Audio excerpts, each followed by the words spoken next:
You're strapped in to a live radio broadcast on Pure Rock Radio. Get your piece of the internet with GoDaddy.com. Go to PureRockRadio.net/GoDaddy for coupon codes to save. Like 10% off all GoDaddy hosting plans. $5 off any GoDaddy purchase of $30 or more, or $7.49 domain names. That's PureRockRadio.net/GoDaddy for a complete list of coupon codes, or enter POD 167 to save 10% on all GoDaddy hosting packages today. Welcome to the Used Bin. All music, all the time. What are you listening to? Used Bin Radio.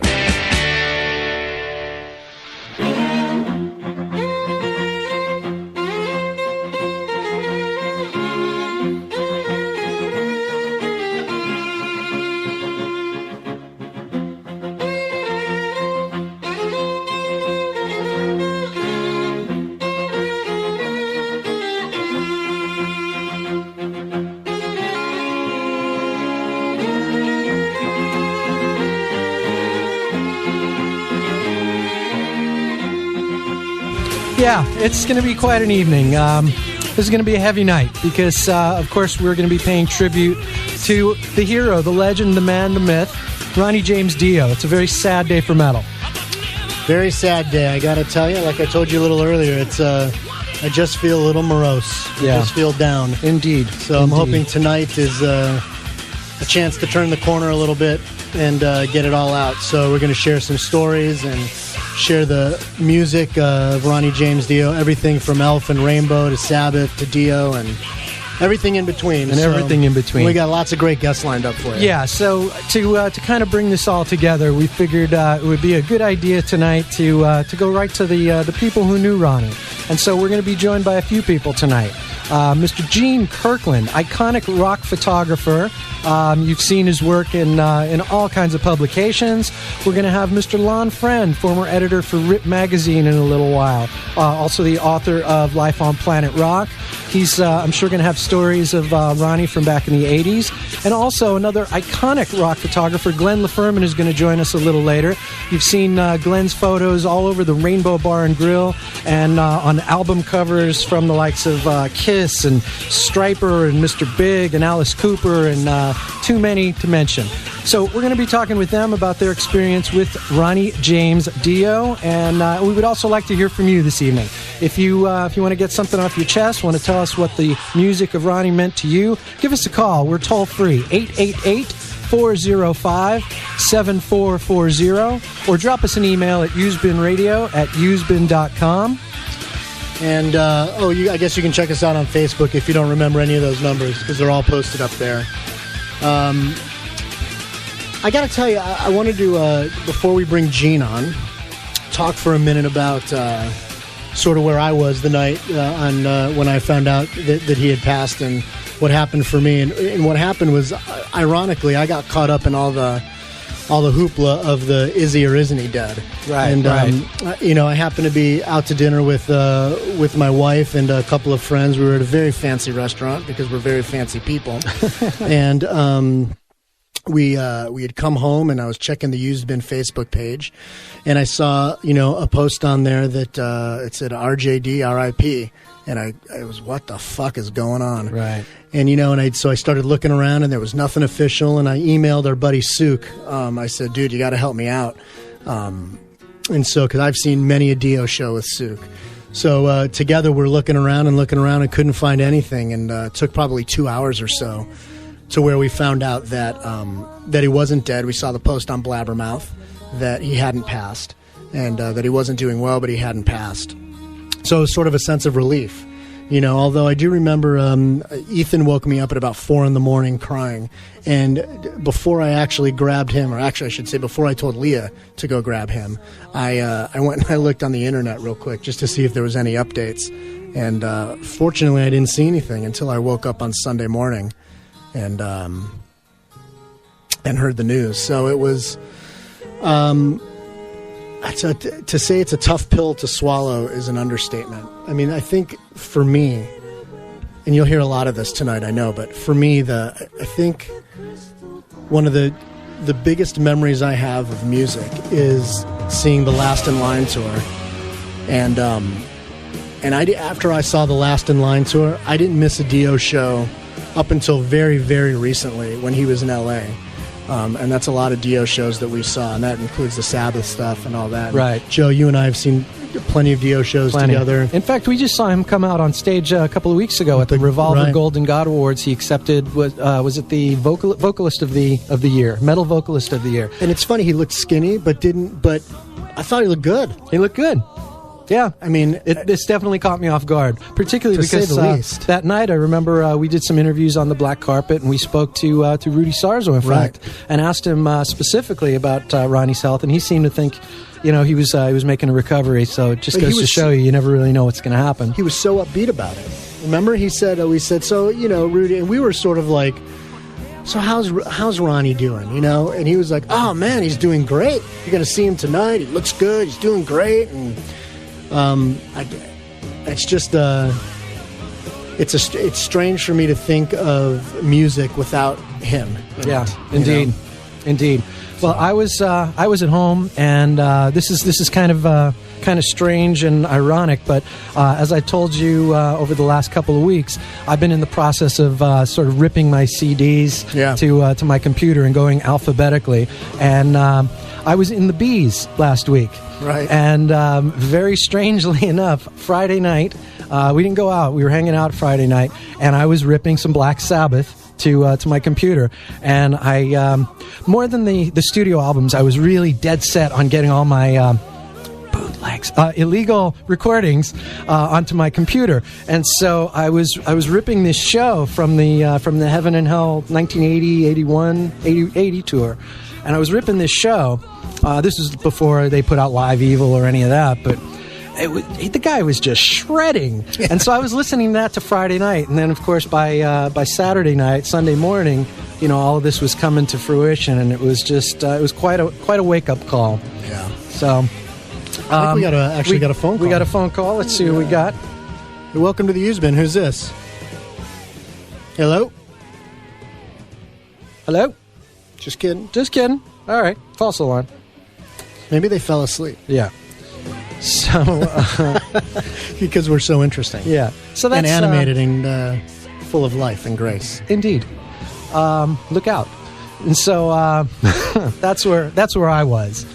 Can I just say that this night sucks? Yeah, pretty much. I have to tell you, we had a whole different show planned tonight, and it was really upbeat and rocking, and it was getting. This was not. We were going to have a lot of laughs tonight, but not the show I wanted to do. And quite frankly, I fucking hate tribute shows. Yeah, I hate like jumping on, a topic and then just drilling it into the ground after everybody and their mother's done the same show. I like to do something a little different, but I couldn't think of a more appropriate show to do. I mean, what else are we going to do? Yeah, we're going to sit here and what else are we going to talk about tonight? Seriously, because if we planned something else, we would have ended up talking about this all night. Yeah, right. So, might as well just we could have planned a whole evening on pontificating what we thought the next Rush set list was going to look like. But by 5 minutes into the show, we'd be like, "Oh, you remember the set list from the Dehumanizer tour?"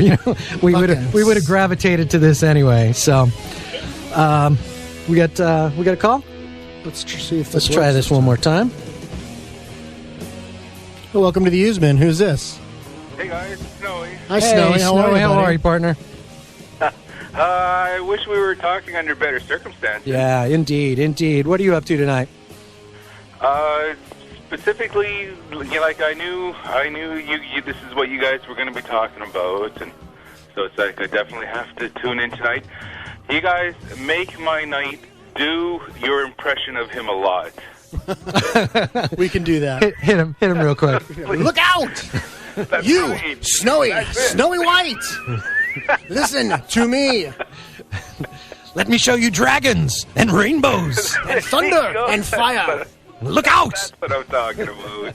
You got to do that a lot for me, man. All right. It's so funny you say that because Joe and I, last week, as we were walking into the studio, we were talking about some of the more notorious in-between song banter, the ones that you just always remember. Vinny Appice. Right. And Dio's the one that I think I could do like with my eyes closed, like On keyboards, Mr. Claude Schnell. Thank you very much. We got a lot of songs for you tonight, so let's get right to it.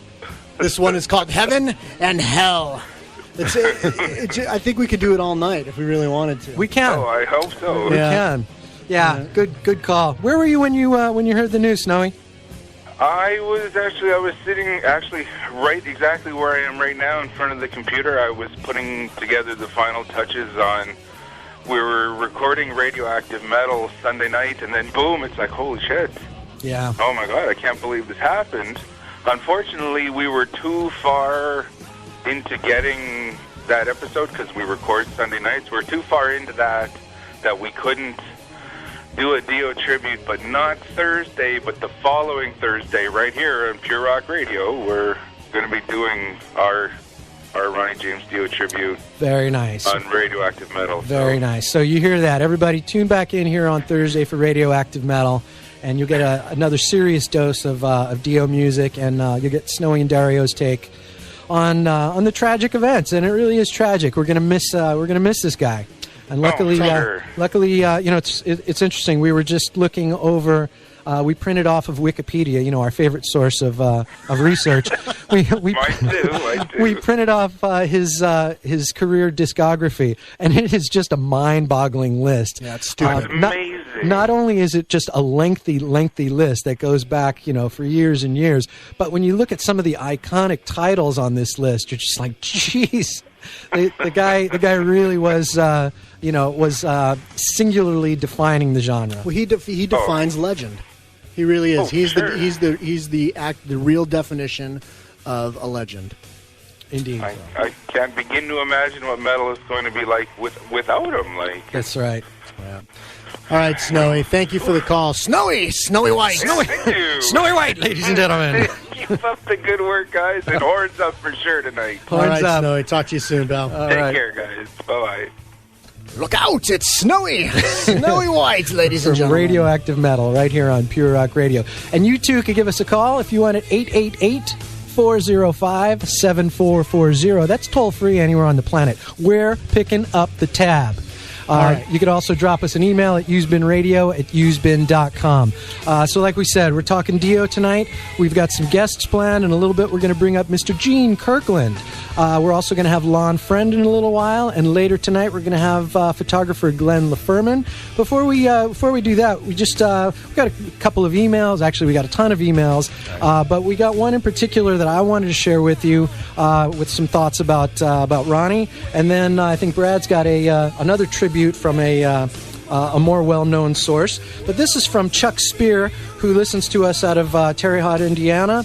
And he says that he and his best friend braved the sub-zero temperatures for 2 hours, standing in line for a general admission show back in 1984 in Evansville, Indiana. And they were there to see Dokken open for the man with the golden voice, Mr. Ronnie James Dio. And here's what he has to say. The lights go down, and one by one, Claude Schnell, Vinny Appice, Jimmy Bain, and Vivian Campbell walk on stage. The crowd cheers. First of all, I just want to stop there and say kudos for, mentioning all the guys' names, especially Claude Schnell. We don't get enough Claude Schnell references on the show. There's not enough Claude Schnell That's in this right. world. More Claude Schnell references. Keep them coming. So the crowd cheers. A few moments later, Ronnie James Dio hits the stage and starts belting out the opening cut. And I'm singing back every lyric to Dio's song right back at his face. The set winds down with Ronnie singing "We Rock," and again I'm singing every lyric back to Dio, and he spots me in the crowd and he starts to point the microphone in my direction for someone to sing the chorus of "We Rock." Then the fan next to me moves in front of me to sing into the mic. But oh no, Dio sees him, shakes his head at the fan, pulls the microphone back, then points back at me, puts the mic in my direction, and lets me sing in front of 4,000 screaming Evansville fans in my hometown as I shout, "We rock." Thanks, Ronnie. I miss you already. So that's from Chuck.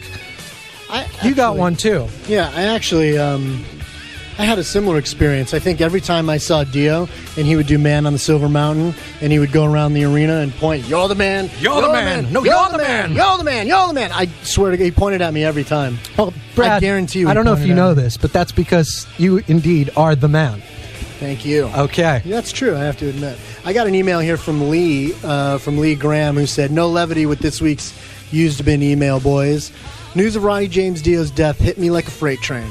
Not only was Holy Diver my first heavy metal concert at the Bronco Bowl in Dallas, but years later, I enjoyed the pleasure of interviewing the man himself. A truer gentleman the world has seldom known. Even rarer is a gentleman in the medium we fans call heavy metal.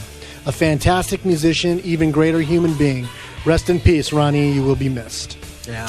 So there's quite a few of those, and not oddly enough, but the running theme in all the tributes and all the emails has been what a gentleman and what a genuinely good guy Ronnie was, and I think that doesn't come through clearer than in this open letter sent from Lars Ulrich. Right. So I wanted to read that real quick if we could. We can. Dear Ronnie, I just got off stage in Zagreb.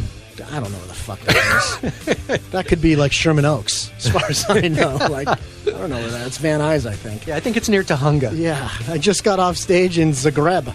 I was met with the news that you've passed on. I'm kind of in shock, but I wanted you to know that you were one of the main reasons I made it onto the stage to begin with. When I first saw you in Elf opening for Deep Purple in 1975, I was completely blown away by the power in your voice, your presence on stage, your confidence, and the ease in which you seemed to connect to 6,000 Danish people in one starry-eyed 11-year-old, most of whom were not familiar with the Elf music. The following year, I was so psyched when I heard the results of your joining forces with my favorite guitar player. You guys sounded so right for each other, I instantly became Rainbow's #1 fan in Denmark. In the fall of 1976, when you played your first show in Copenhagen, I was literally in the front row, and the couple of times we made eye contact, you made me feel like the most important person in the world. The news that you guys were staying in town on your day off somehow embedded itself into my brain, and I made the pilgrimage to the Plaza Hotel to see if I could somehow grab a picture, an autograph, a moment, anything. A few hours later, you came out, and you were so kind and caring. Pictures, autograph, a couple of minutes of casual banter. I was on top of the world, inspired and ready for anything. Rainbow came to Copenhagen a couple more times over the next few years, and each time you guys blew my mind. And for a good 3 years, you were my absolute favorite band on the planet. Over the years, I've been fortunate enough to run into you half a dozen times or so, and each time you were as kind, caring, and gracious as you were in 1976 outside the hotel. I have like goosebumps reading this, and I've read it before. When we finally got a chance to play together in Austria in 2007, even though I may not have let on, I was literally transformed back to that little snot-nosed kid who met you and was inspired 31 years earlier, and it was such a fucking honor and dream come true to share a stage with you and the rest of the legends in heaven and hell. A couple of weeks ago, when I heard that you were not going to be able to make it to the Sonosphere shows that we would be sharing this June, I wanted to call you and let you know that I was thinking of you and wish you well, but I kind of pussied out, thinking the last thing you needed in your recovery was feeling obligated to take a phone call from a Danish drummer fanboy. I wish I had made that call. Yeah. We miss you immensely on the dates, and we'll be thinking of you with great admiration and affection during the run. It seems so right to have you out on tour on the so-called Big Four, since you obviously were one of the main reasons that the four bands even exist. Your ears will definitely be burning during those 2 weeks, because all of us will be talking, reminiscing, and sharing stories about how knowing you has made our lives that much better. Ronnie, your voice impacted and empowered me. Your music inspired and influenced me, and your kindness touched me and moved me. Yeah, it seems to be a running theme. Everybody mentions, and we know firsthand because we've had a couple of, luckily, we've had a couple of encounters with Ronnie over the years. Everybody mentions what a gentleman he was, and indeed that was true. And also his deep caring for his fans. I know I was listening to Eddie Trunk last night, and he mentioned how he spoke to Ronnie. He called him at home about 2 weeks ago, and he basically wanted to find out how Ronnie was doing and was going to try to lift his spirits. And after a conversation with Ronnie for about 15, 20 minutes, he said he had a little tear in his eye, and his wife asked him what was wrong. And he said, I just called Ronnie James Dio to try to lift his spirits, and he lifted mine. So... you gotta love him. Well, Lars mentioned something in there that I latched onto right away, and that was the band Elf. And this is a band that doesn't get much attention anymore because it's usually overshadowed by Rainbow and Sabbath and a lot of the other things he did. But let's listen to a little Elf right now. When we come back, we're going to have our first guest for the evening, Mr. Gene Kirkland. See you in a few.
What are you listening to? Used Bin Radio. That's nice.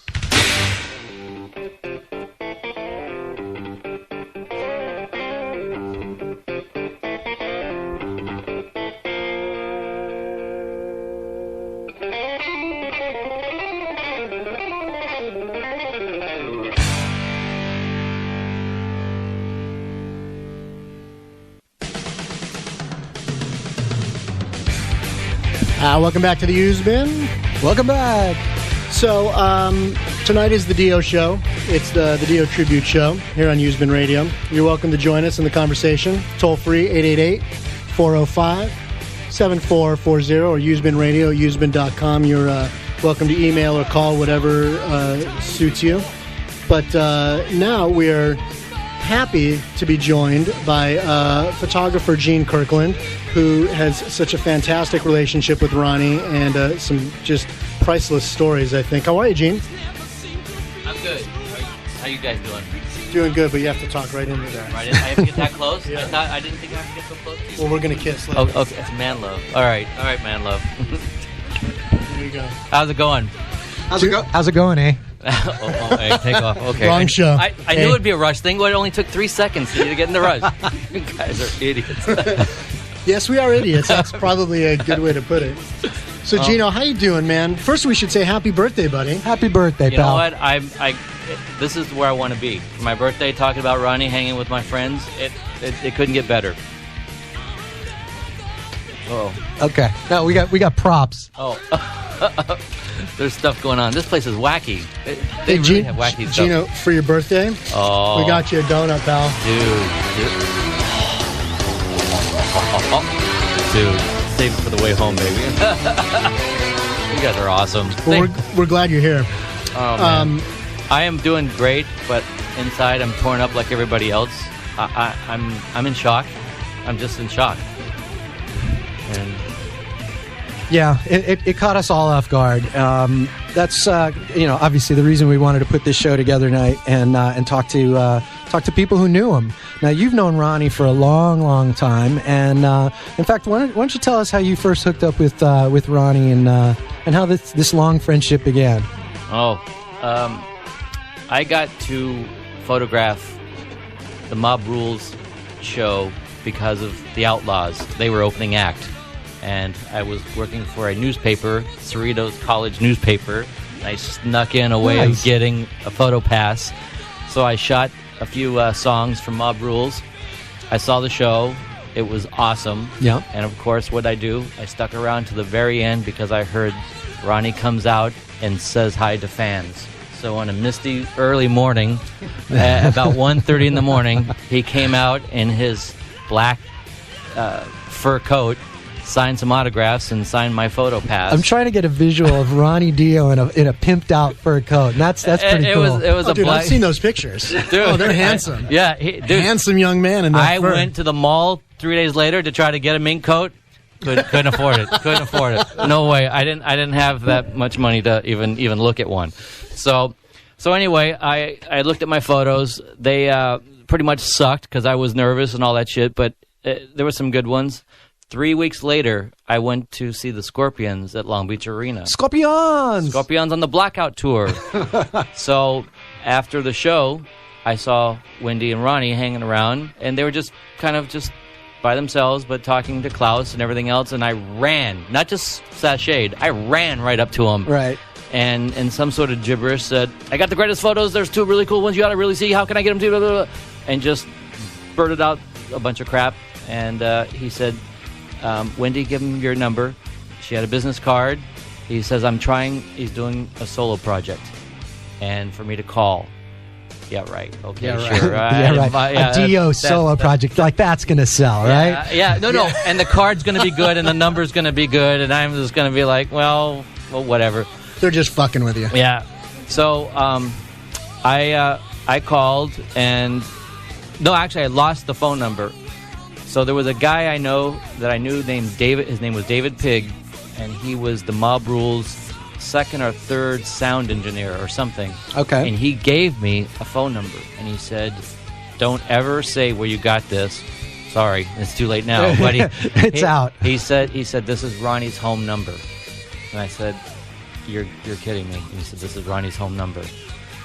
So I sat on that number for about 13 days, and on, I don't know, I think it was Thanksgiving morning, I took a few belts, beer, and Mom was cooking. Liquid confidence. Yeah, and I called and asked for Ronnie James Dio. This is Ronnie. Holy crap, what do I do, hang up or I stay on the phone? So I just tried to say, Ronnie, I don't know if you remember me. Again, the whole on just fire. Oh, yeah, I remember you. I know you. Yeah, I told you to call. Holy crap, he does. He does remember everything. And he said, we're about to have our Thanksgiving meal, but on Monday, give Wendy a call, and let's see what we can do. Right. And she's got this new band, Rough Cut. Maybe you can work with them, too, and all this stuff. And it was just the weirdest thing. I don't even think I even had Thanksgiving dinner that day. I think I just sat there going, wow, when do I call? Yeah, when do I call? I planned out my whole day. When do I call? That Monday. And sure enough, I called, and she had me come in, and Rough Cut was playing the country club, and they invited me to come down to take some photos, and I came down early for sound check, and Ronnie bought me a genuine draft, and we shared a beer. And he looked at my little lame portfolio, and he said, "You know what? Come to the studio, and I'll give you a shot, kid." Wow. Exactly his words. "I'll give you a shot, kid." And that was how it started for you? That's exactly it. And then I went to Sound City, and I would check in and see what was a good time to come in. It was my very first time being in a recording studio. And I learned a lot of what to do in a studio. Never leave your cameras behind unattended. Never make noise while somebody's singing. Stand up and shout like, "Hey, that's really cool." No, you don't do stuff like that. Right. So... Well, speaking of studios, actually, one of your particular photo shoots that comes to mind, one of the memorable ones, including Ronnie, was you shot the hearing aid sessions for Stars. I was one of a few photographers. One of a few? Yeah, there was like 6 of us, I think. Now, was he really organized that whole thing, right? Well, that was Ronnie's baby. And Wendy, yeah. Okay. They always were. That was their project. It was always, a joint effort. The words like if Wendy wanted to do something, it was like, Ronnie, just count me in. I'm in. I'll do it. And that was gathering everybody that Ronnie wanted to be in there.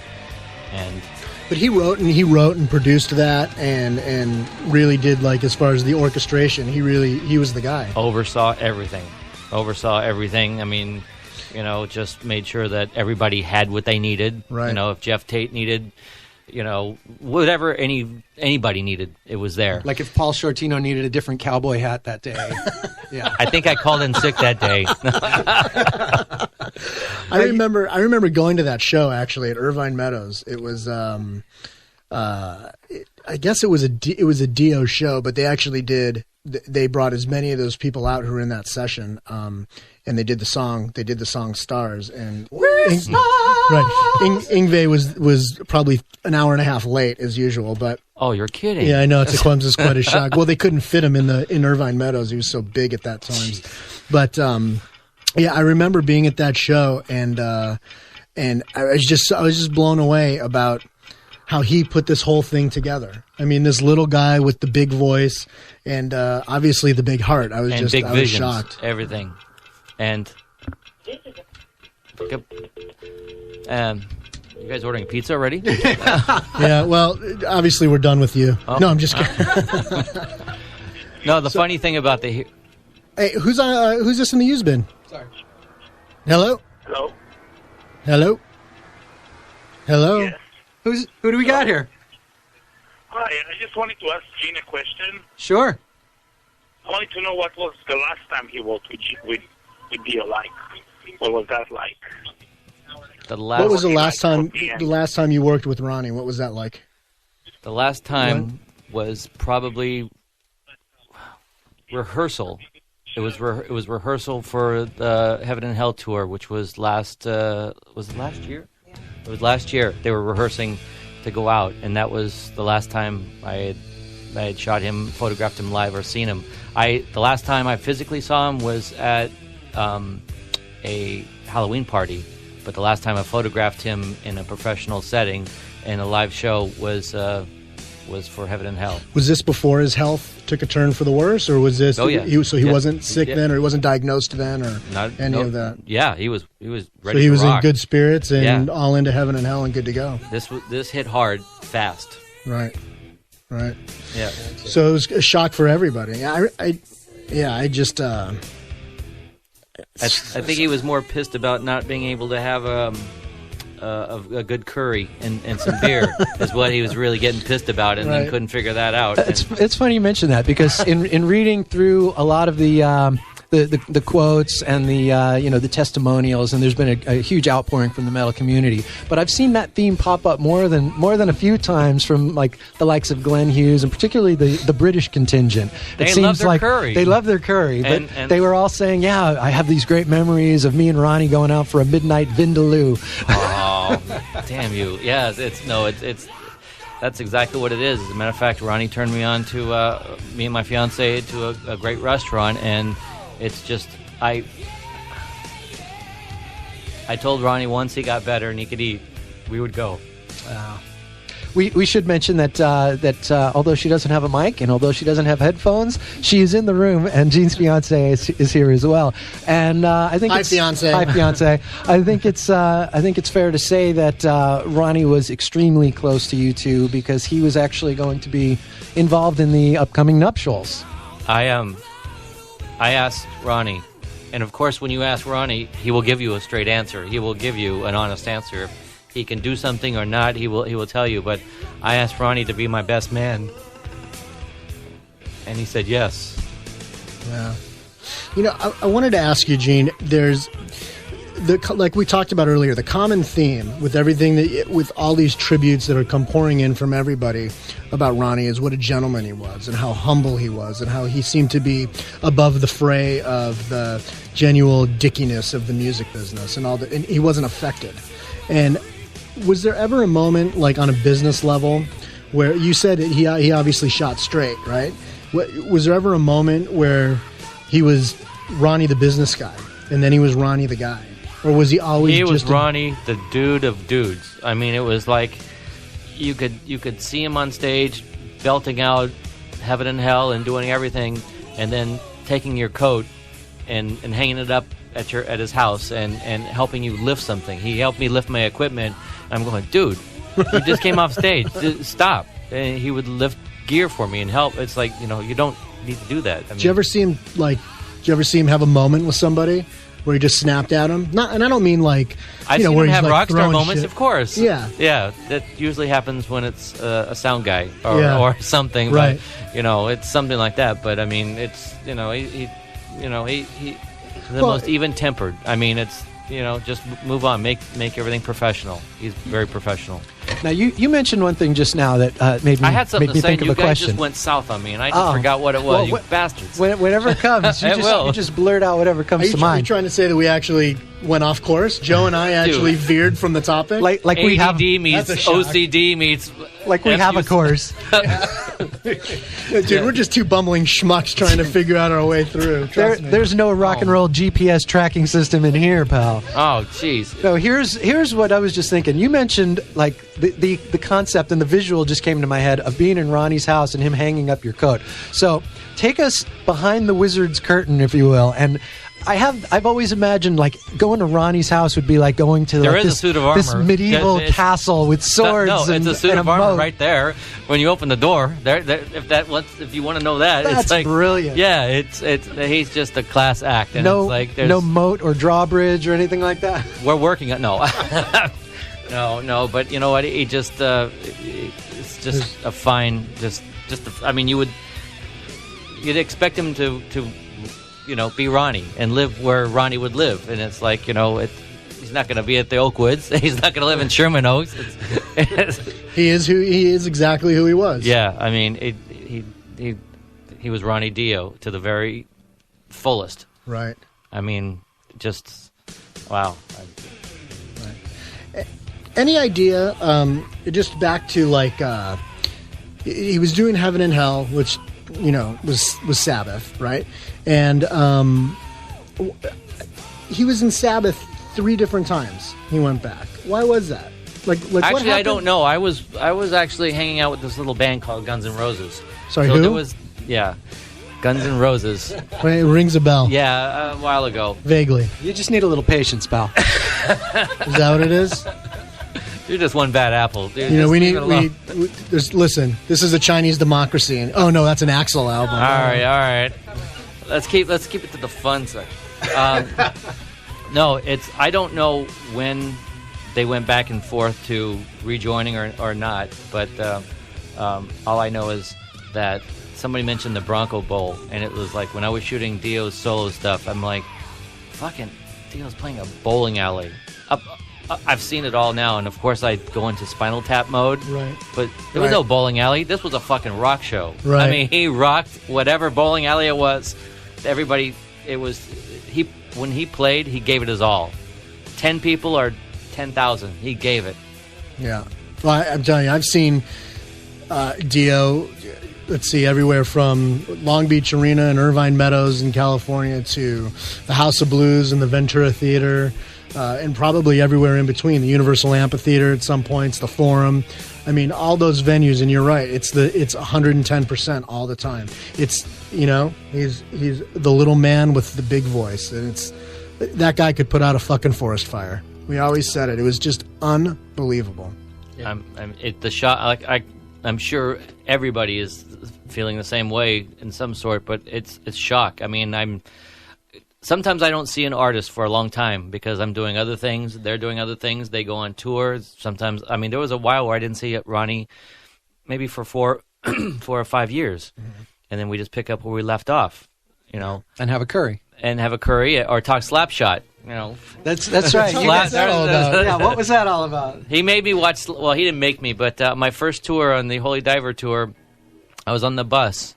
And he introduced me to this little movie called Slapshot. Said, dude, back then I had the mullet and I had the big glasses. And he says, you look like this Hanson guy. I go, what the fuck are you talking about? He's trying to get me drunk. He's trying to make me watch all this stuff. I'm new at this stuff. All right.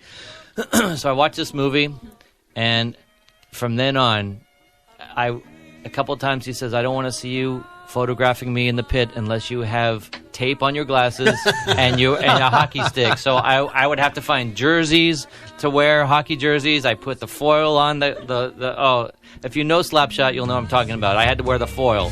I had to do everything, and he would look down and give me that wink. That he always gave a wink and a little point. And so you were the missing Hanson brother? I was the missing Hanson. Did you have to wear a Chiefs jersey and the whole deal, huh?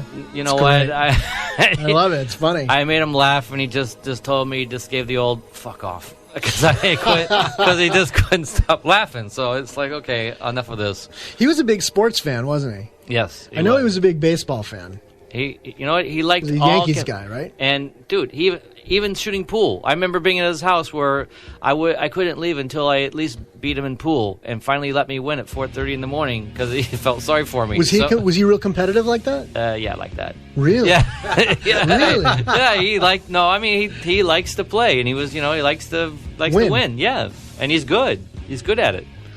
Yeah. Really? Yeah. That's funny. I just wouldn't. I can't picture him being like competitive. Well, I guess because when he's on stage, it's so natural. It seems like it's all. But it seems like it's effortless. It seems like it seems like he's so much better than everybody else. Do you know, natural? And he was, and he is. He still is. I mean, yeah, that's funny. Speaking of being competitive, I want to put you on the spot for a second, and only if this is comfortable to talk about, but I know that you also work closely with Sharon in the Ozzy camp, and is it just a figment of metal fans' imaginations, or was there some kind of, animosity between the two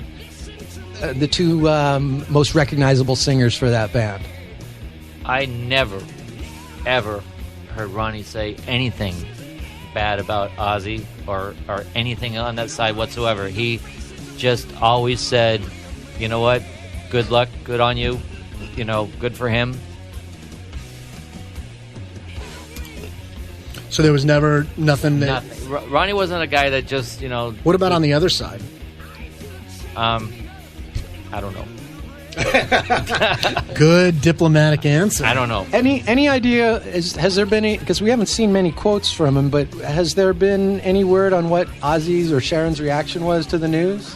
I heard something that Ozzy said on Blabbermouth. I have a little quote, actually, where he said, Ozzy says, I'm very saddened to hear of the passing of Ronnie James Dio. Metal has truly lost one of its greatest voices.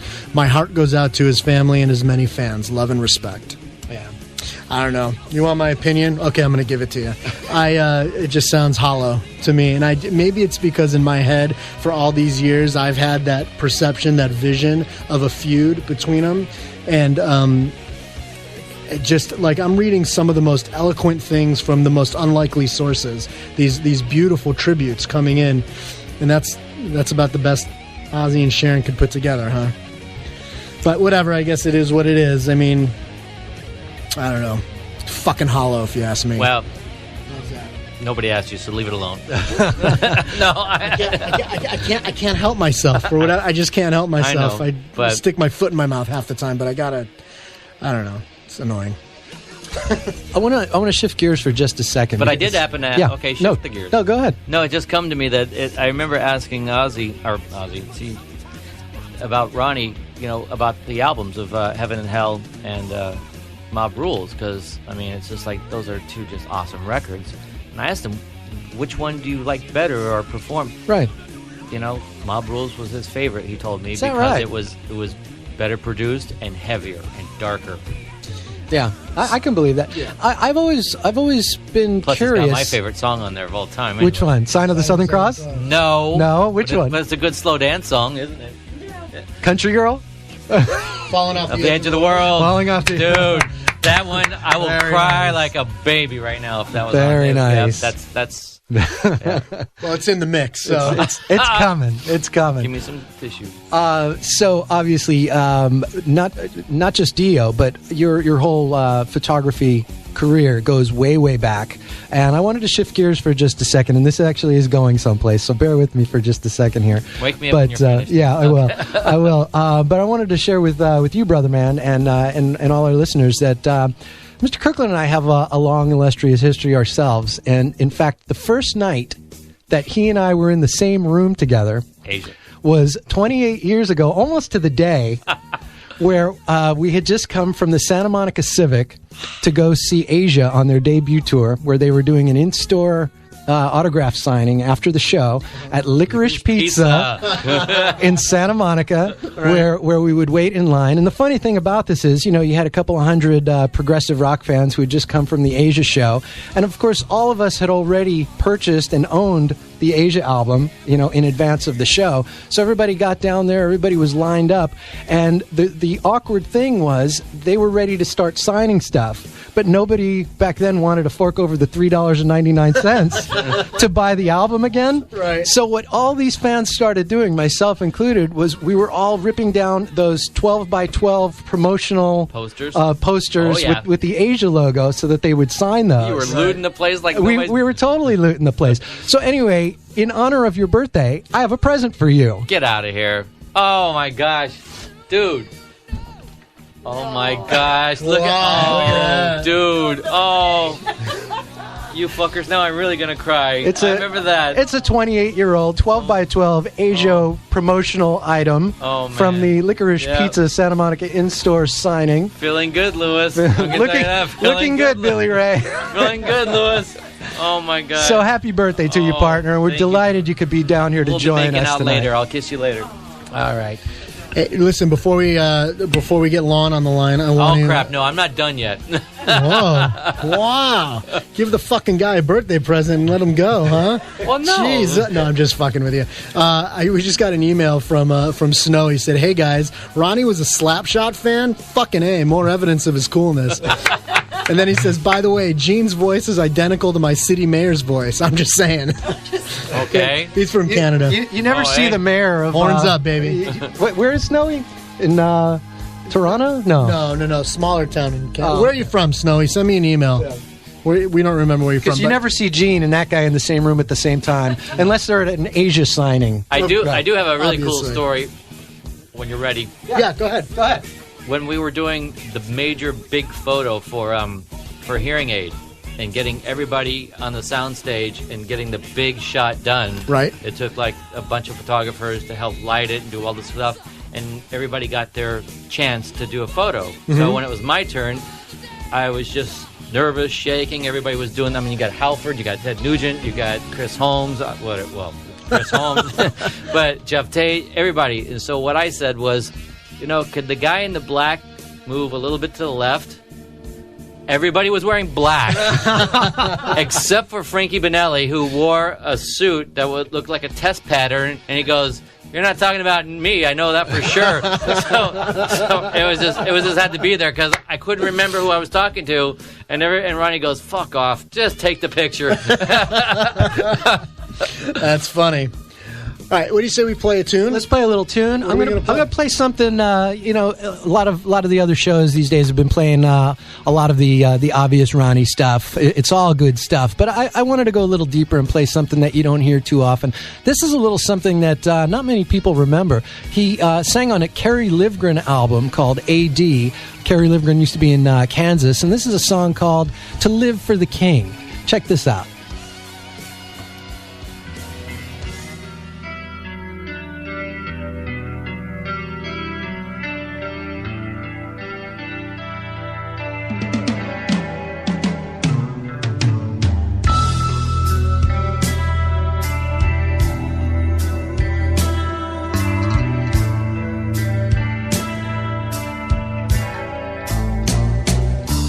The rising of the sun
Hey, welcome back to Used Radio. Very quickly, do you have a business? Are you in a band? In this day and age, an online web presence is an essential and amazing promotional tool.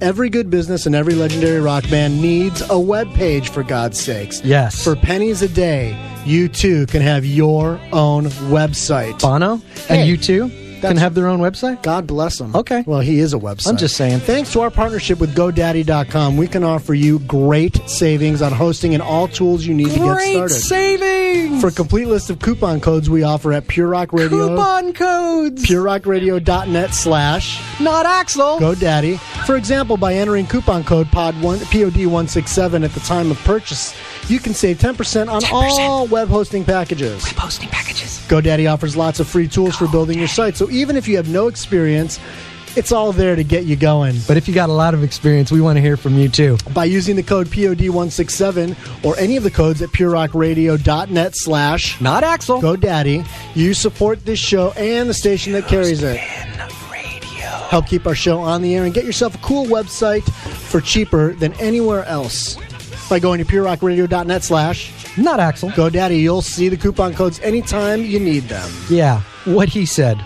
And there you have it, ladies and gentlemen. All right, so let's get back to... Be the first in line for that GoDaddy offer, by the way. You don't want to be the last in line. Look out! Yes! Look out!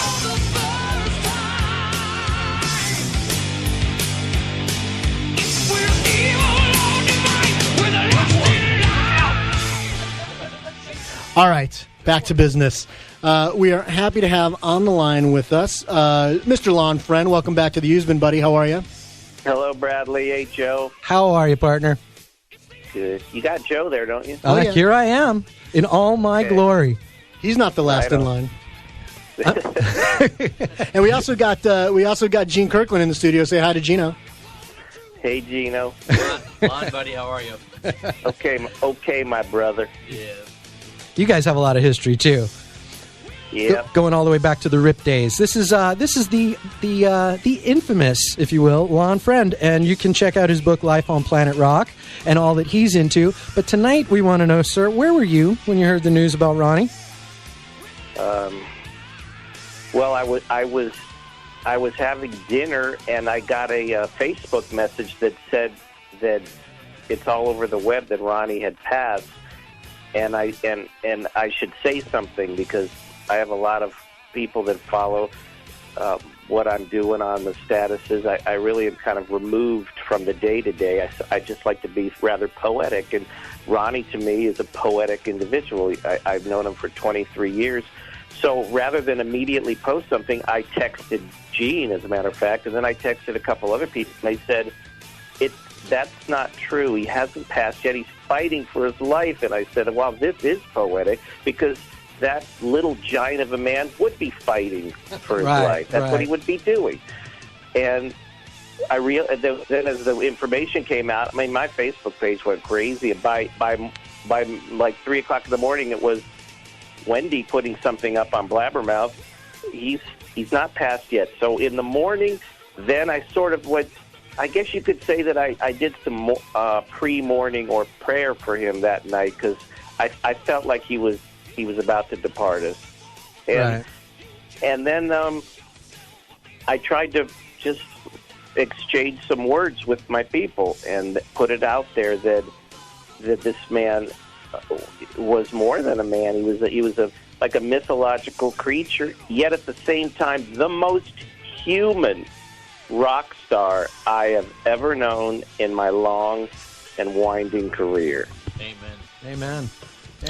Yeah, that's a good way to put it. And Lon, I don't know if you know this, but my very first experience with Ronnie was because of you when you were doing your pirate radio show. Lon Friend, what was it called? Lon Friend Saturday Night. Pirate Radio Saturday night. It was syndicated by Westwood One. And we did it out of the old 100.3 station in Culver City, which is directly across the street from where we're broadcasting tonight, by the way. Well, that's kind of synchronous. And what happened was you also had your MTV Friend at Large segment you did on Headbangers Ball. Right. And Ronnie was coming in, and you were to promote the Dehumanizer record, and you had asked me to do a little video interview with him in his limo when he came up. And I probably spent 2 days, wide awake, and I started shaking like immediately. And so he comes in his limo, and I have the video camera, and I wasn't going to be on camera. I was just asking the questions, right? And I had the questions all laid out. And so I get in the limo, and he couldn't have been any nicer. And I said, "Okay, you ready to go?" He said, "Absolutely." So I hit the record button, and I asked. Loose script I use when I talk to artists because I don't like to be too structured. But this assignment was rather encompassing. You wanted to know about his entire legacy from the beginnings, from the Ronnie and the Ramble, from right. I mean, like high school, all the way through to present day. So I had some notes, but let me tell you something. I just had to get started in a chronology with him, and he could go like every band member he played with, the songs they tracked, where they played, where they rehearsed, and it was like what you just said, Brad. He just went, and we were in that room for about 5 or 6 hours, and I said, I think we're done. He goes, well, and then you saw the red light was blinking, and you had to start again, right? The red light in my psyche was blinking, and he says, "Well, I got to go prepare for a show, and you got some of your friends will be coming out tonight. It's going to be a good show." I go, "Who's coming?" He goes, "Well, Dime and Vinny are coming," and that was great because then it turned into Crown Royal after the show. But what was so great is that they played this club like 700 people, and it was like they were playing a stadium in Texas. Unreal. And Doug Aldrich was on guitar, I believe, and Jimmy Bain, of course, and Ronnie smoked. Yeah, Jimmy Bain, man. Jimmy Bain. Where is Jimmy Bain? Where is Claude Schnell? What part of Ronnie's legacy is that he nurtured and mentored a lot of great musicians. Sure. Well, Jimmy Bain definitely had his issues. Who? Oh, he had. Definitely. Wild Horses. What's that? That was Jimmy and Ronnie's band. I didn't know that. Yeah. Oh, wow. Back in the day. That's right, Cheese. Wow. Well, is Jimmy just MIA? Does anyone know where Jimmy Bain is? I think he's pickled.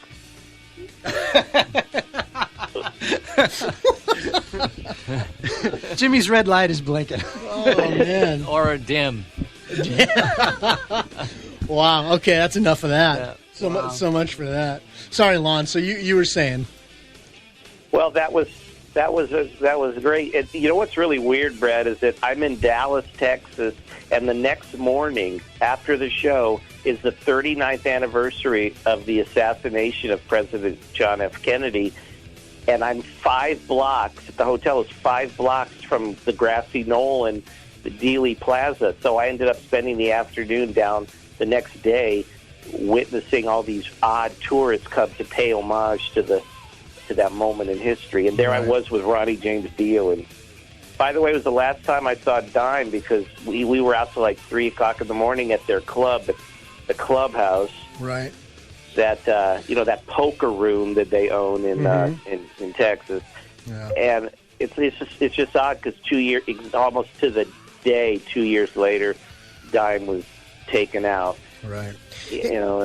Lon, let me just ask you really quick. We were just talking to we asked Gene this question a little earlier. I'm just wondering what your take on it is. Like, is there any truth to the friction that there was with Ozzy and Dio and all of that? Is that a true thing, or is that just made up? No, I believe there was it kind of like the thing that George Harrison had with John Lennon is you never paid me the respect that I was due. That's where my take on it was. I've been with musicians in the know. I'm not in the know because I'm not in that inner sanctum, but the musicians who pass on their experience to me, I've picked up breadcrumbs over the years. Right. And I did on that trip, really, because I spent time with the guys in the band in '02 on that Magica period with, and they said, yeah, Ronnie and Ozzy, that's never been like completely right. And Tony is the guy who brings great perspective to that, because he's floated obviously between two camps, and Tony never had. It was okay for him to go from one icon to the next because he's secure in his place in the puzzle. Right. And I think that's what's a great thing about Tony Iommi is the way he shredded and was wonderful in both those camps, both those incarnations of Black Sabbath. Or the Ian Gillan incarnation, too. A guilty pleasure. If you're just joining us, we're talking to Lon Friend, former editor for Rip Magazine. Now, during the Rip years, which were, these were notoriously the glory days for, the backstage parties of rock and roll. And one aspect of Ronnie that we never really hear about is Ronnie, the party guy. And so, everybody's chiming in right now with these really heartfelt quotes and tributes to Ronnie, and at the risk of deifying him, if you don't mind the pun, what party backstage antics come to mind with Ronnie? Well, I can't recall any. If I may just jump in, it was never a party guy. He was always the pub guy. If you mention a pub, he'll be there. So you like to drink? I had a glass of wine with him once, Gene. Wow. I think I had a glass of wine, but he wasn't that guy who was throwing back. He wasn't snorting ants up off the sidewalk. I just have to say that there's a great distinction beyond the decadence and the behavior. Ronnie James Dio didn't need a reality show to show how real he was. That's a great point. That's a really good point. What? And that could be tossed out to your friend Gene Simmons too. By the way, Ronnie had a great line in that interview I did with him for the liner notes. He said, my grandma and me, the horns were ours, even though Gene Simmons says they're his. But Gene also claims to have invented air and breathing. Yeah. That's funny. Give it time. There's many other things. There's shoelaces. There's other things to be got. So I'm just worried that every time I say "You've been radio," Gene gets a check. Yeah. I just saw on YouTube, or maybe it was actually Blabbermouth, I guess, where Kiss was in, I guess, Geneva or something last night, and Paul Stanley went off for about a minute or so, just about how much he loved Ronnie and how much he'll be missed. Great. Had the crowd chanting Ronnie, Ronnie. Great. Just the tributes are just amazing. I mean, that's exactly what Paul should have done, because if he tried to sing one of Ronnie's songs, he couldn't have come close. I don't know many people that could come close, to be honest with you. I mean, isn't that Cloud. Right. I mean, that's part of the legend of Ronnie, right? That's part of the legend of Dio, is that he was, small in stature, but maybe one of the greatest, if not the greatest, heavy metal singers of all time. He was a rock star. Yeah. I mean, when there aren't any left, but I mean, when you think of like Freddie Mercury to David Bowie, he was a rock star. But he was a guy. He was a regular dude.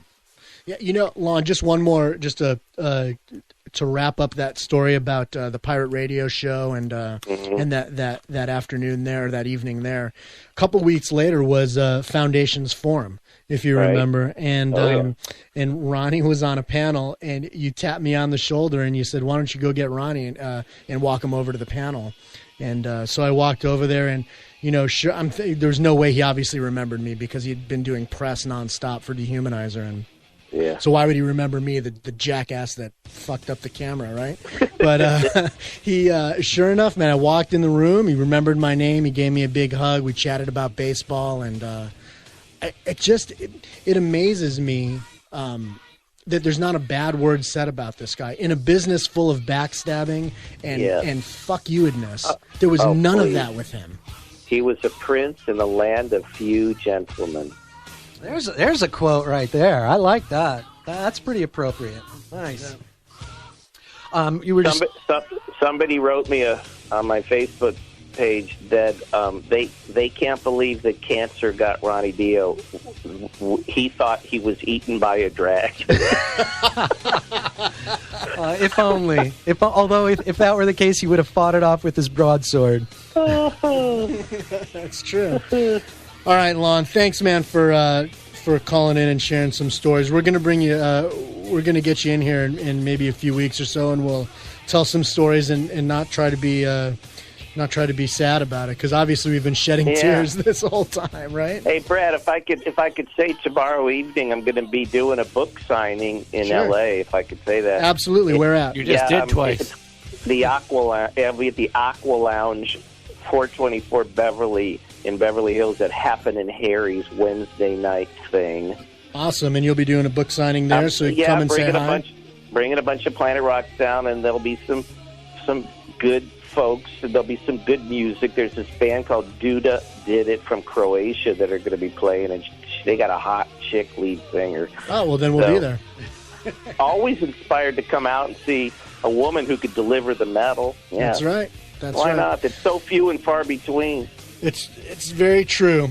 Very true. All right, so thanks for having me, Brad. I look forward to the time where I could come in person and be more obnoxious. We're gonna do that sooner rather than later, actually. So I'll get in touch with you. I'll get in touch with you soon. Thanks, Lon, right, man. You're awesome as usual, pal. Okay. See you, Lon. Hey, take care, bud. Take care, partner. Bye.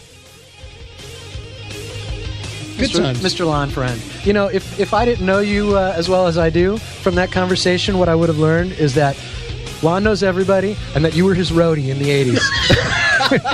Because it was just like, well, then Lon asked me to do this, right. And then Lon asked me to go get Ronnie, and then Lon gave me a camera. Right. So then Lon got me pregnant, and it was weird. Then I got a latte for him.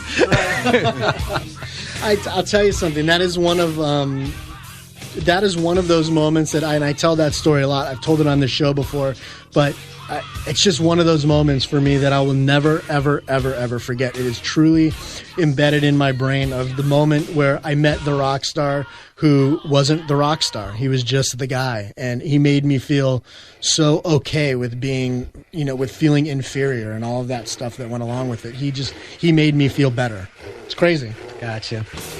All right. Well, we're going to go to another track here, and then when we come back, we are going to have photographer Glenn LaFerman, who also has some history with Ronnie. He did a lot of the photos for the Stand Up and Shout anthology CD and lots of photo shoots back in the day. In fact, if you go to glennlaferman.com, you'll see a bunch of classic and vintage Dio photos that Glenn did. If you want to give us a call, we're at 888-405-7440. That's toll free. Or drop us an email at usebinradio@usebin.com. We want to know what's on your mind, what Ronnie meant to you, and here's a little something that you don't hear too often. This is Ronnie's cover of Dream On.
Everybody's sin.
Hey, boys and girls, welcome back to Used Radio. We are live in Los Angeles. We're talking about Ronnie tonight. We're all very sad to hear the news about Ronnie James Dio, so we've been surrounding ourselves with the people who knew him. We've got Gene Kirkland here with us in the studio. We just spoke to Lon Friend, former editor of Rip Magazine, author of Life on Planet Rock. You could go check that out. And we're about to bring in an iconic rock photographer who also has a history with Mr. Dio. Mr. Glenn LaFerman, you've seen his photos all over the Rainbow Bar and Grill and on numerous album covers all through the metal genre. Glenn, how are you tonight, sir? Fine, thank you. How are you? Excellent, excellent. So, go ahead. Oh, I was just going to say, Glenn, thanks for joining us tonight, pal. You're welcome. My pleasure. So where were you when you heard the tragic news? Well, I was home. I got several calls and emails. I actually got an email the previous evening with the rumor, and it was just very unsettling that the rumor came out the night before, and the next morning Ronnie had passed. It's a major loss to the business, and another friend is departed, and I'm sad. Yeah, I think everybody is. I know for me anyway, I feel a little stunned still. It's almost like you're kind of walking around a little bit in the Twilight Zone, you know? Well, if you knew the man, you should feel that way, because Ronnie was a giant among men. His personality, his heart, he was such a caring, nice man. He wasn't jaded. He didn't have that rock star personality. He wasn't arrogant. He was just a loving man and a pleasure to work with. I had done several sessions with him. Every carnation of Dio, in fact. I met Ronnie, I think, when Gene Kirkland met him, which was the beginning of the recording of the first Dio record, Holy Diver. Absolutely, dude. I remember that well, so well. And that was, pretty close to the beginning of both our careers, I think, Gene. I might have been doing it a little bit longer, but... You had a head start on me. What a great first call. Oh, my gosh. It was all downhill after that. Well, the music business, certainly. But you'd mentioned you've done several shoots of Dio. In fact, I'm going to do a little shameless promotion for you and mention that on glennlaferman.com. You just recently put up one of the photo shoots. I want to say it's from like 84-ish, 85-ish, where he's wearing the red cape and looking very mythical and magical and and all of that. So some great photos there. I think Ronnie was at his prime at that point. He looked good. He was at the peak of his health. He had great hair. He certainly had great hair. He certainly had great clothing. I don't know if those were Ray Brown productions, but whoever his stylist was certainly dressed him to the T. Right. Now, not too long ago, Rhino put out the Stand Up and Shout anthology, and a lot of your photos were included in that. I was just wondering, how did that come together, and did you talk over with Ronnie and Wendy, like what would be included and that kind of thing? Actually, I did and do a lot of work with Rhino because they come to me for my archives. You know what they do. They put out those, I don't know if they're called compilations or greatest hit packages. Right. And they come to people like me, Gene, Neil, whoever has photos of the career. That's one good thing about our job. We meet these kids when they're 16, and we're still photographing them like Van Halen in their 50s. Right, so right. You get to photograph them chronologically. You document their life as a musician from the beginning, and in this case, sadly, to the end. And basically, we get to stop time because everybody gets older and things happen, and we go back and just go, oh my gosh, and it's like cleaning out a garage. You can sit there and never leave. You can just keep going. Please come and clean mine. You're on your own there. Hey, Glenn, what was Ronnie like when you were shooting him in the studio? I mean, was he very professional? Was he funny? He was all of the above. He just had a wonderful personality. He was basically open. And I push my clients. I suggest things that are out of the ordinary, and it's, you take a chance. You throw it out there. If they say no, okay, but nothing ventured, nothing gained. If they say yes, you are able, as Gene stated, you are able to capture that shot in that moment, and it is frozen in time forever. Right. So he was great to work with. He was great to work with. I've worked with many, many artists Ronnie has always been and will be always on the top of my list. There's only a handful that compare to him. He was the little big man. Yeah. Yeah. Now, I know you also, on a personal level, you stay in touch with a lot of people that have played with Ronnie over the years. Just wondering, have you talked to any of the bandmates the last couple of days, and yes, how are they handling it? Of course, I made my calls. These relationships are fiduciary that have been built up over the years. And I've always treasured, it's one thing to go and approach it as a job. You get paid, you get your money, you go to the bank, you go home. Right. It's icing on the cake when you actually develop a human relationship. It's more than a client photographer. You become friends. I've been invited to Ronnie's barbecues. Every record, they asked me, and other photographers as well, we have a new project. Will you come down? And of course, I've supported his career since the Holy Diver project. I mean, Ronnie was on his own before, right. But Dio was something Ronnie always wanted to do. He was never in charge with most of the other projects. So when I met him, he was very happy to be at the helm of his own ship.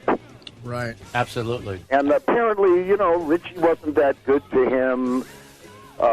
When he filled in for Ozzy, the crowd was very aggressive and abusive to him. He stood his own, and he filled those shoes, and those were not easy shoes to fill. I remember the first time I saw Ronnie with Sabbath, actually, and thinking the same thing, that this was going to be some big shoes to fill. Shortly after Heaven and Hell came out, which was received really well, and radio pumped it up right from the get-go. But I remember they came through Los Angeles, and they didn't do like a Sabbath proper show, at Long Beach or the Forum or something. That wasn't until like the next tour for Mob Rules. But they came through, and they were part of a festival, and I'll never forget this. They were at the Coliseum. It was at KMET, the old station KMET. We were doing what they were calling the Summer Blowout, and it was a big summer day with Molly Hatchet and the Babies and Cheap Trick and Journey and Black Sabbath. And they came out, and I want to say they opened with War Pigs, and right from the get-go, you were like, all right, yep, he's in. Yeah, absolutely. Yeah. I remember seeing when I met Ronnie the first time, and I shot my whole 3 songs for Mob Rules. I remember waiting afterwards, and when Ronnie signed my photo pass and I got to talk to him for a few minutes, I caught a glimpse of someone's shirt that says, Ozzy's cool, but the mob rules. And I had $22.50 in my pocket, and I wanted to buy that shirt from the guy wearing it, and the fucker did not sell it to me. Well, next year for your birthday, we'll be checking eBay, okay? Right. But anyway, getting back to your initial question, Joe, Ronnie's had a plethora of guitar players in the band, starting with Viv Campbell. Gene, you're going to have to help me out with this. I'm not very good with dates. I don't go on many. However, I believe after Viv, and there was some kind of friction between them. I don't know what happened. I don't know if it was arguments over writing credits. I don't know if it was money. I don't know if it was direction. But there was something that they had to part ways. And I believe after that, Craig Goldie replaced. Yes, right. Craig was Goldie. next, yes. And Craig is just another wonderful human being, great guitar player. I don't speak to Craig that often, but when I do see him, it's like nothing changed ever. After that, I want to say, was it Rowan? Yeah, the 17-year-old Rowan. That was Lock Up the Wolves. Yeah. And what was nice about that was Ronnie had a record release party for that project at the Magic Castle. That's fun. I was invited to that. And again, just everything was comp. I mean, you could eat, you could drink, you could listen to the record, you could go up to Ronnie and talk to him, you could shake his hand. He was just that kind of guy. There was no entourage back then. There was none of that crap. Well, he loved the music. He loved his music and he loved his friends. Hey, do you remember were you there for, back there was a thing called Medieval Times, and I remember going there when they had a big party. I'm going, this is awesome. Medieval Times, eating with fingers and throwing bones at people. Yeah. There are no forks at Medieval Times. None. Because there were no forks in Medieval Times. Yes. Okay. And Ron, I'm going to keep doing that until I get it right. But Ronnie went along with everything. He had the best sense of humor It still does. He's laughing his ass off at me right now, doing something. And then he did another project. I can't remember the guitar player's name, but I think it was a 3-piece. Wasn't it Gus? Oh, because I think Gus G was the next Dio guy, right? Yeah. He was in that band World War III. Yes, if I remember right. Yeah, he was kind of a burly guy. Yeah. He had jet black long hair. He didn't look like he fit in that band. That was like the Magica tour. Yeah, so that was the next project I did, and then of course, my two very close friends, Rudy Sarzo and Doug Aldridge. And I call all of them because these kids have been in my life for 30, 35 years. Right. I'm a part of them as they are a part of me, and it's like we lost a family member. You work with a band once. You don't know these guys. You don't sit down and have dinner with them. You don't socialize. So if they pass, it's more like a job. But this guy I've known my whole career. Right. It's like losing a family member. And it's a family. Gene, I don't know if you look at it this way, but we've been doing it so long. And it's the professionals. They stay in it, They're not fly-by-nights. They're not a band today, and then they break up, and you never hear of them again. These guys are professionals. They've been playing music for 30, 40 years. With Ronnie, you always wanted to hang, and it was family. With other bands, you just want to shoot and get the hell out and move and How go. do you define shoot? 5 photos and you're done. Get out. Oh, I thought you meant with the Smith and West. Well, I have my own list there. Well, exactly. That's where I was coming from. But plenty of artists, you just can't wait to leave. But Ronnie was like, you just didn't want the session to end. And Wendy and Wendy and all her staff, everybody has been always like family to me. I mean, always taking care of me. And through Niji, through the management firm and Ronnie's company, I was blessed to meet other bands that they were handling at the time. I mean, Rough Cut. Right. Yep. Those guys, owe their career to Ronnie and Wendy. And sure. I'm not real good on the list of their roster, but I met many people through that house and that camp. Right. I got a quote actually from Rudy. That I saw I think it was on Blabbermouth that Rudy said, "I'm saddened beyond words. I'll miss the sound of your voice, your magical presence, and your wondrous stories. Yep. My only consolation is that you're now free from your pain." I love you, Ronnie. And that's from Rudy. I also, Jeff Pilson, who played, I think, in the same incarnation of the Dio band as Gus G, which was the Magica era, right? Mm-hmm. Jeff said, saying a few words about Ronnie Dio is like being asked to describe an epic movie in one sentence. It's just so barely even scratches the surface. And he just goes on to talk about what an amazing guy he was, how incredible it was to work with him. And he said at one point, he says, "I still can't believe he's gone, and as reality becomes more apparent, I get sadder and sadder, but then everything will happen like getting in my car and Stand Up and Shout will come on the radio, and it almost feels like the first time I've heard it. I mean, I've been playing that song 100 times and heard it thousands, but it suddenly becomes so clear. Ronnie's message comes barreling out of the speakers. The empowerment, the voice says, yes, you can do it. Anyone can." So, bless his heart. Yeah, so we do have the music left, as well as some really vivid images that seem to come to mind.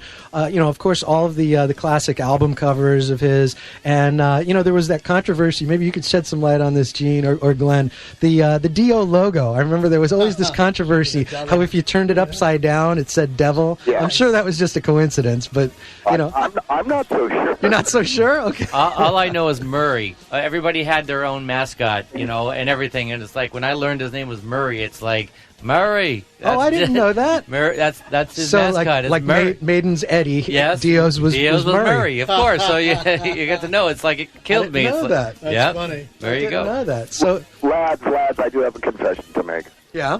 Do you know why I like Ronnie so much? Why? Because I was taller than him. Ba-da-bum. Dude. The only client I've ever had that I was taller than. That's funny. Oh, funny. Well, speaking of the vivid images, I just wanted to plug a couple of your images that are really vivid. 3 of the most memorable Glenn LaFerman images that come to mind for me personally is one that's on the homepage of your GlennLaFerman.com website, which is Lita Ford's ass. The famous butt. Big the famous butt shot. Big ass. One of my personal favorites is the Eddie Van Halen Kramer ad where he's peeking in the window at some kids playing guitar to impress their little girlfriends. Thank you. That was, ironically, that was my bedroom when I was their age. Classic. That was an empty room. That was a set that was completely dressed from scratch. It was an empty room.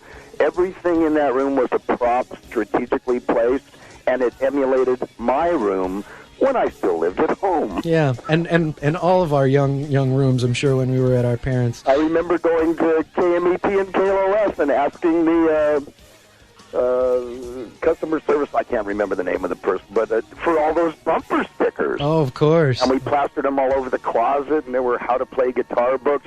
What was interesting about that session was, and again, I don't want to get off the subject, it was freezing that night. I mean, frigid, freezing cold. And Ed Van Halen, another pro, another trooper, right. He was out there freezing his tuckers off and didn't whine, didn't complain at all. Nice. Well, yeah, besides the Lita and the Eddie photos, one of the others that's always going to be memorable from your collection is the black and white of Ronnie flashing the devil horns, which I think is at like booth number 4 at the Rainbow Bar and Grill. Yeah, I'm actually, I wasn't expecting this. I'm slowly but surely adding content to my website.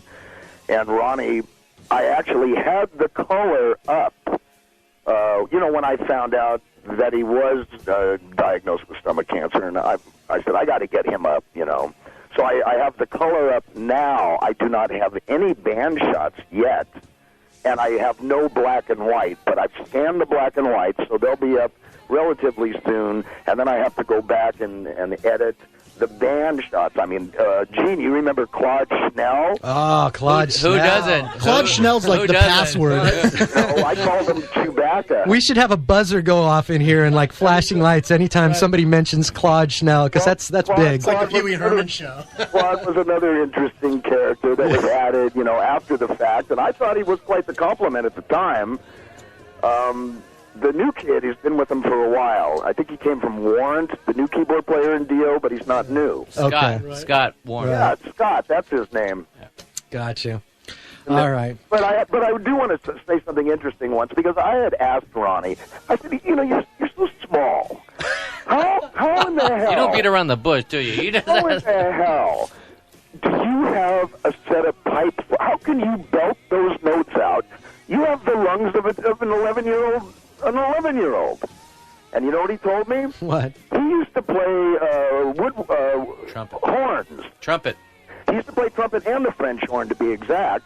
And he says it's from learning breathing technique. Now, I found very interesting about that comment was Frank Sinatra expresses the exact same statement. He learned how to sing by watching the trumpet players in Count Basie's band when they would blow and then when they would take their breath. Right. That's how they could get those notes out. And there aren't many singers that have mastered the technique of breathing. Right. Wow.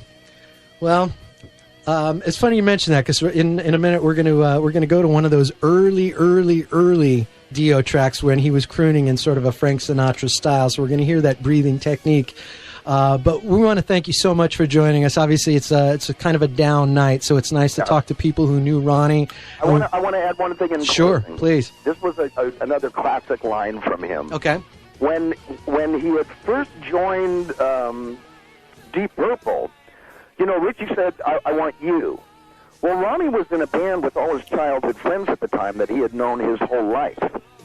So Ronnie told Richie, I will come and join your band if I can bring my band with me. It'll be me and you and my band. I said, that's amazing. He goes, yeah, Richie was our guitar player.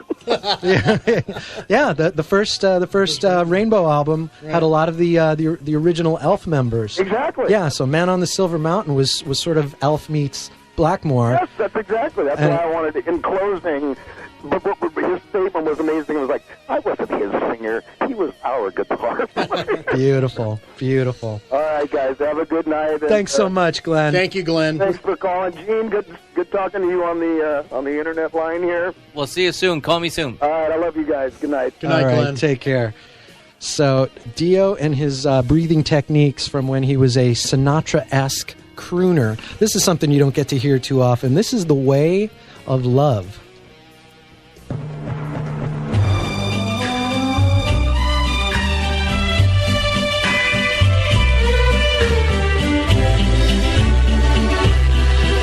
When you meet a girl that you like a lot and you fall in love, but she loves you now.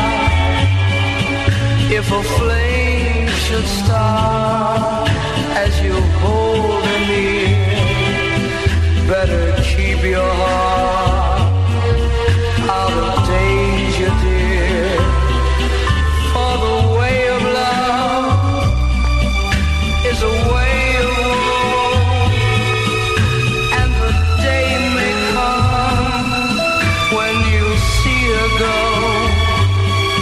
Then what will you do when she sets you free? Just the way that you said goodbye to me.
Welcome back to Used Bin Radio. Hey, boys and girls. So, yeah, we are talking about Ronnie tonight.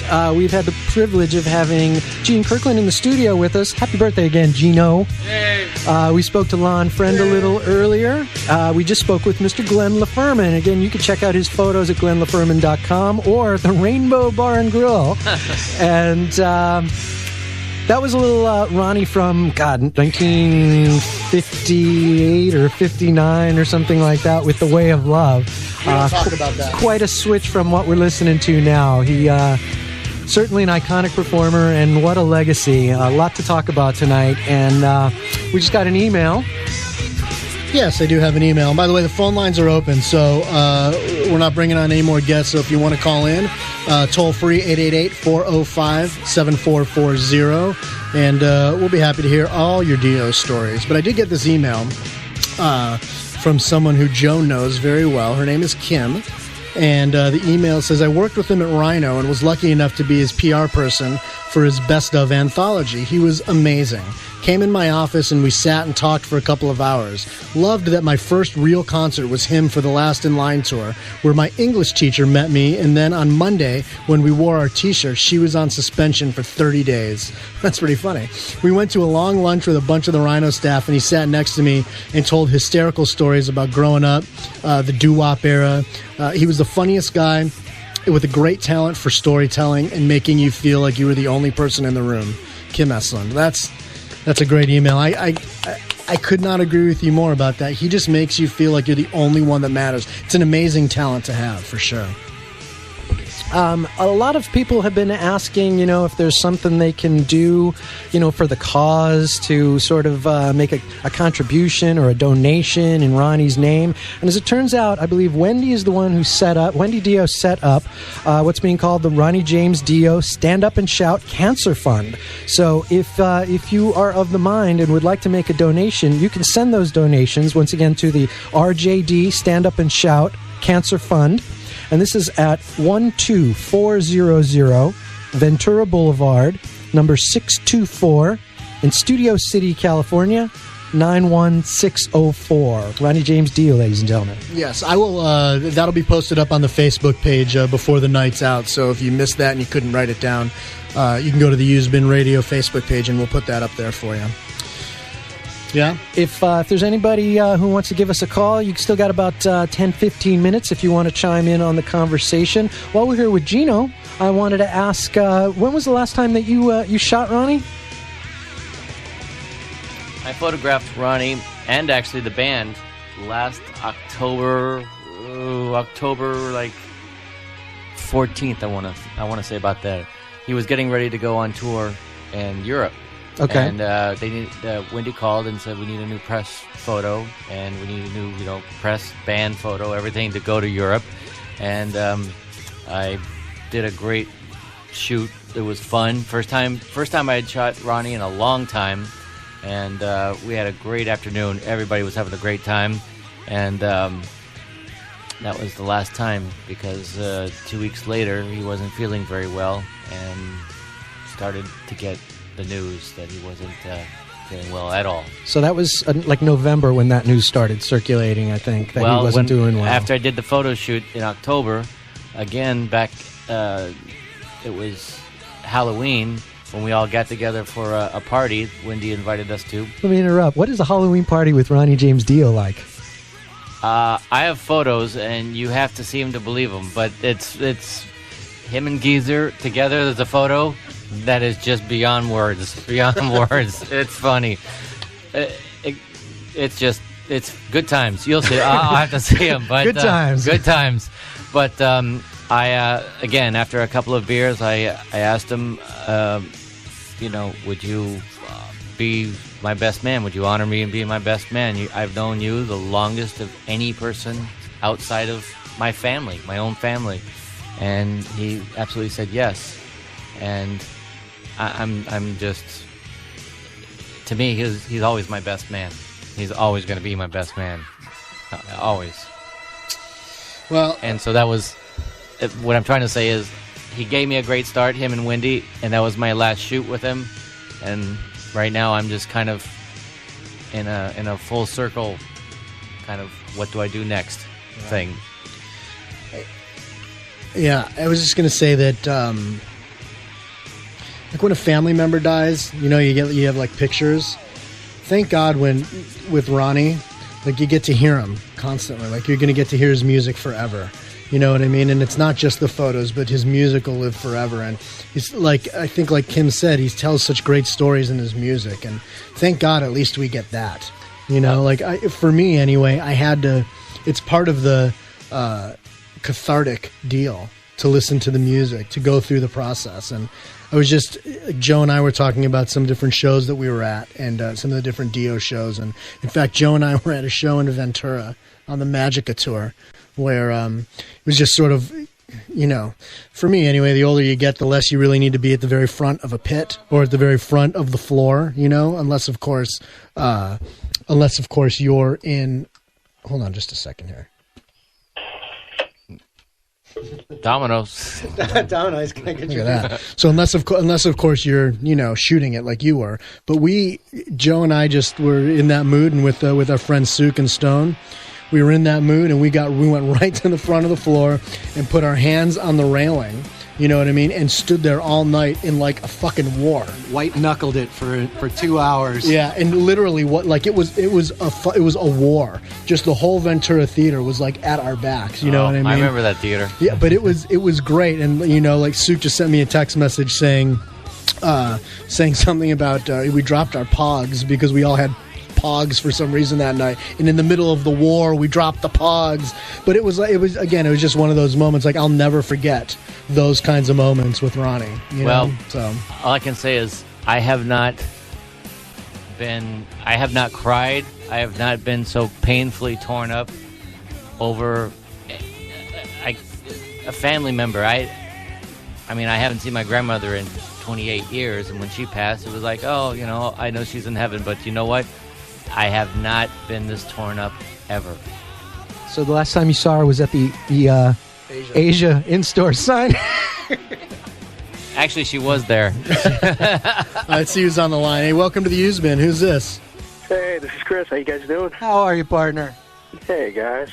Hey, Gene. So what are you up to tonight? You know, just calling in, a little RJD tribute, and yeah, it's a tough night. It's a tough night. Absolutely. Sorely missed. I mean, I remember the first time I had ever seen him live was with Sabbath on the Mob Rules tour. Right. Long Beach Arena, Outlaws. Long Beach Arena. Damn straight. Who opened for him? It was like a Southern rock type band. Outlaws. Outlaws. Thank you. Green grass and high tides forever, young man. Yeah, absolutely. He was brilliant then. Followed him throughout his career. I mean, Brad, I remember I think we were at Universal. What was it, 90, 91 maybe? Yeah, it was. Yeah, exactly. That's right. Yeah, it was 90, 91, and you know, he was sitting there at the bar. I went up and talked to him. The most cordial man that I think I've ever met in the industry, and brought him over to you. Do you remember when you were doing this and you had a show that you were supposed to do at the Ventura County Fairgrounds and it got canceled, and I drove all the way to Ventura. Why did it get canceled? Oh, well, he told me the whole story. It was nuts. You couldn't make up a question that he would know an answer for. If you made it up, he would have an answer. Without a doubt. So magic. So Brad was fully having the Chris Farley conversation with him. You know, like, remember when you played with Richie Blackmore? That was cool. It's true. I couldn't. You guys talked for so long that I think we all just left you back there. Yeah, and it was just like you and I would have back at the bar. It was pretty funny. Yeah, it was such an odd night. Like, I swear to God, it got to the point where we just sort of looked at each other and he was like, "Are you done? Like, anything else? Because I'm game. I can hang out with you all night." It was just. It was. How often do you get to ask one of your heroes every single question you've ever wanted to know, and then you can keep going? You know what I mean? It was, and on the drive home, you're going, oh, damn it, I should have asked this. No, I asked him so many questions. I never did that because I was there for an hour with the guy. So even when there was a lull in the conversation, he was telling stories. And then I would remind, blah, blah, blah, blah. Where the fuck is Jimmy Bain? No, I didn't say that. On that tour, though, that tour that ensued after that with Rowan Roberts, I mean, we saw him at the beginning of the tour in Cleveland. Right. And he was brilliant as usual. But then when the tour came around to L.A., we saw him again on that tour. And I'll be damned if his voice wasn't better at the end of the tour than it was at the beginning of the tour. I mean, the guy's voice just never. It was so brilliant. Yeah. So brilliant. Let me put you on this. Let me put you on the spot. What's your go-to for a Dio track? Either Sabbath, Rainbow. What's your track?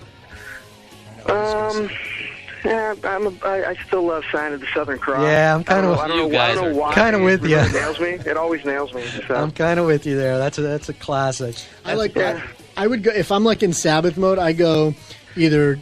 And I remember that night very well, way into the morning. It was like, yep, it was good times there. I get skills from that. Oh, good man. times. Good times. All right, Stoney. Thanks so much for calling in. We'll talk to you in a bit. Bye. We're talking. We've been talking about how approachable he was, and what a human guy he was. But I just want to put back in perspective that the man was also sort of this untouchable, mythical character, and that was never more true for me than I remember going. I want to say it was like in '81 or something like that. Going to the midnight movie show. Of the Black and Blue movie with Sabbath and Blue Oyster Cult, and watching him on the big screen at my mall at midnight, and watching him do NIB and Neon Nights and Die Young, and just going, oh man, the guy is just such an icon, and he's going to be missed. We're all going to miss Ronnie. There is one little embarrassing story that back when I was probably my third or fourth day in the studio, I was really nervous. And I didn't take the lens cap off of my camera. I can relate. And no. And to this day, my last email that I got from him is, love you, stay strong, keep praying, keep the lens cap off. That's what he said, and it's like it's always been that way. It's He how's it going? doesn't forget. No, he does not, and neither does Wendy. Right.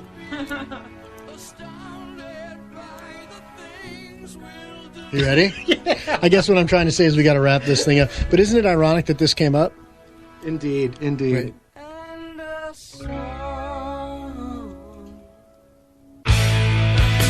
This is like the closest to a Dio ballad we can get. He could sing the phone book, and I'd buy it right Yeah, I agree. I totally agree. All right, let's say a couple of thank yous. We're going to need to wrap this up for the evening. We want to thank everybody for joining us tonight, sharing our Dio stories. We especially wanted to thank Lon Friend for calling in, Glenn LaFurman for calling in and sharing their stories, and the birthday boy himself, Gene Kirkland, who's kind enough to come down and join us tonight. It's great having you here, Gino. Thank you very much. Thank you. Yes, and so let's thank Rich at PureRockRadio.net. Thanks, Rich. Sean Gordon at ProgRock.com. Thanks, Sean. Terry Edwards and Max Krasny at Westwood One. Thanks, Terry and Max. And Chris Stone and Rob Wilson for the Usman website, which I actually got a little peek at today. Yes, and it is going to be massive. And next week we've got our buddy Rodney Roca from King Baby coming in the studio, and we'll chat with them. You can check out their MySpace page, King Baby. Those guys are excellent. And Joe and I are off to go see Big Elf. Yeah, we're off to the Roxy in just a few minutes. Also, just want to say a quick happy anniversary, Kimmy. Love you. So we're going to close the show. Wait a minute, we're going to go have a curry. So bye. So we're going to close the show tonight with the way that Ronnie used to close his sets. And yeah, so Ronnie, I love you. This one's for you. I'm going to miss you, pal. Nice to see you. To see ya? Nice.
Hottest rock.